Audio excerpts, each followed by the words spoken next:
Ano ang kinatatakutan ng mga pulahan, ng dilawan, ng pink at ng administrasyon na ito?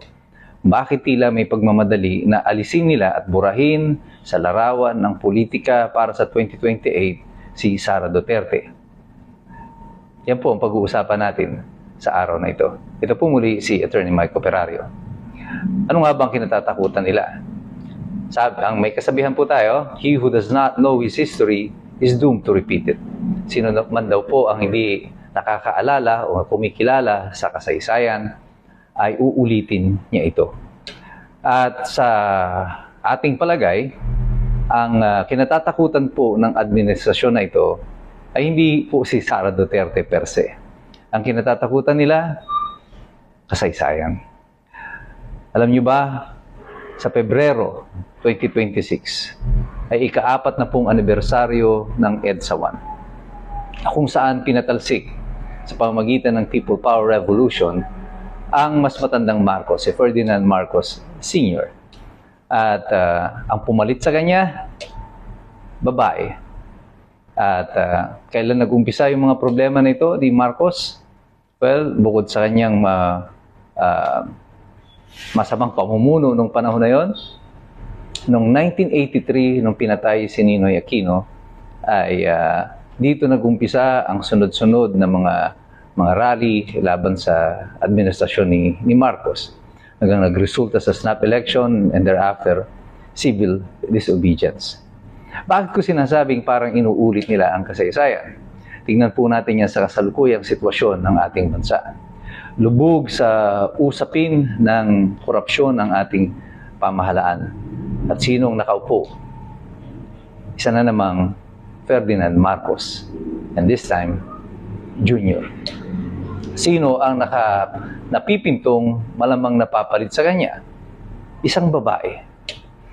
Si Cory Aquino noon ay biyuda ni Ninoy Aquino nang siya'y pinatay noong 1983. Si Sara Duterte ay anak na babae ng dating Pangulong, ipinakulong naman ng administrasyon na ito sa Hague. Noong 1983, pinatay si Ninoy Aquino. Noong 2025, pinakulong nila si Digong Duterte. Pero ang usapin po ng paghihiwalay sa politika ng mga Duterte at ng mga Marcos ay nag-umpisa noong 2023.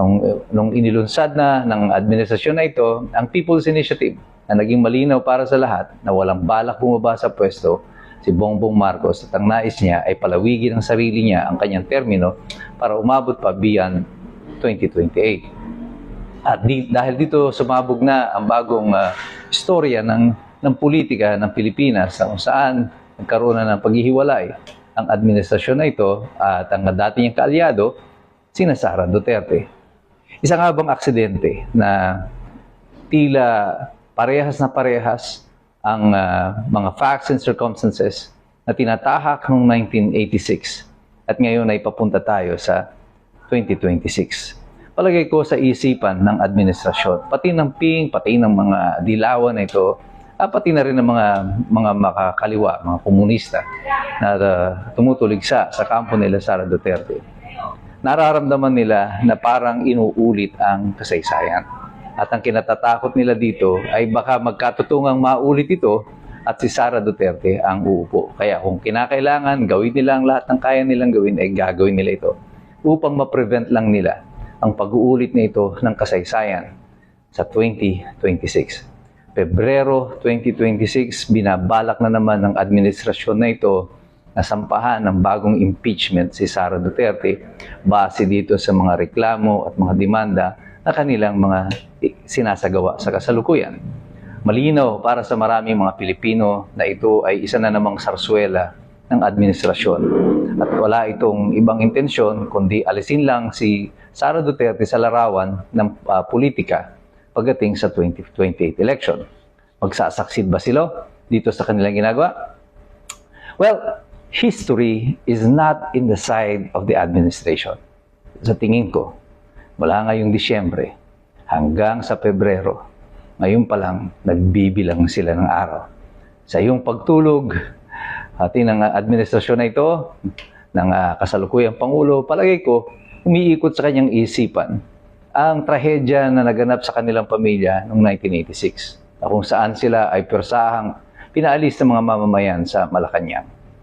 Sa iyong pagpikit ng mata, sigurado ko na naiisip niya yan. Pag 40 years na, uulitin ba sa akin uli ang naganap sa aming pamilya noong panahon na yan? Well, history may not treat our current president so kindly. Baka nga mas malala pa ang mangyari sa kasalukuyang administrasyon kaysa doon sa dati. That's why they are throwing everything. They're doing everything to prevent the repeat of history. Pero ang kasaysayan po ay parang kati ng dagat. You cannot control or stop the flow of tide. It will rise and it will fall according to its own schedule, kahit na ayaw mo o hindi.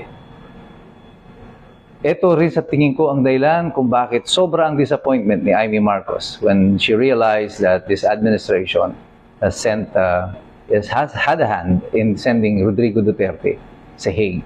Nakita niya na sinusundan na muli ng kanilang pamilya, ng kanyang kapatid, ang storya ng kasaysayan. At natatandaan ko yung sabi niya, nung dinala na si Rodrigo Duterte sa Hague, sabi niya, hindi na ba tayo natuto sa kasaysayan? Dinaanan natin to, eto na naman, inuulit na naman natin yan. Well, 40 years is significant. It has a big biblical significance as well. Ang 40 po ay isang bilang na critical sa Biblia. It has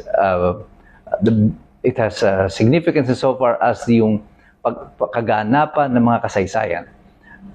The Israelites spent 40 years in the wilderness bago nila natagpuan the Promised Land. Jesus fasted for 40 days and 40 nights. So yung 40 po na yan na bilang ay very important and critical. And I think this number 40, 40 years exactly, next year, 2026, something big is about to go down. And the administration knows this. And no matter what you do, kahit anong pagpaplano ang gawin ninyo, history will make itself known and it will manifest itself as it is happening right now.